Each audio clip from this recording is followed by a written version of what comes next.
সালাতে দোয়া কবুল হয়। সালাতে দোয়া কবুলের 3 জায়গা। একটা হচ্ছে তাকবীরে তাহরিমার পরে আমরা সানা পড়ি না, আমরা তো একটা পড়ি। আল্লাহর হাবিব সুন্নাহ এবং নফল নামাজে আরো পড়তেন সানা, ওই দোয়া কবুল হয়। 2 নম্বর জায়গা সালাতে সেজদায় পড়ে দোয়া করলে কবুল হয়। আকরাবু মা ইয়াকুনুল আবদু মির রাব্বিহি ওয়া হুয়া সাজিদ ফাকসিরু ফিহি দুআ। বান্দা যখন সেজদায় লুটিয়ে পড়ে, বান্দা আল্লাহর সবচেয়ে কাছে চলে যায়। তা কিন্তু বিশ্বনবী বলে, সেজদাটা তোমার রবের কুদরতি পায়ের উপরে পড়েছে। সেজদায় পড়ে দোয়া করেন। সালাম ফিরানোর আগে বিশ্বনবী দোয়া করতেন, লা ইউসাল্লিমান্না আহাদুকুম হাত্তা ইয়াতাআওয়াযা মিন আরবা'a।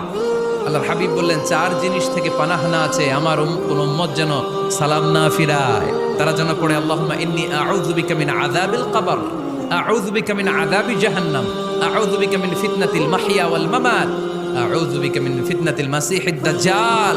আল্লাহ কবরের আযাব থেকে বাঁচাও, আল্লাহ জাহান্নামের আগুন থেকে বাঁচাও, আল্লাহ জীবন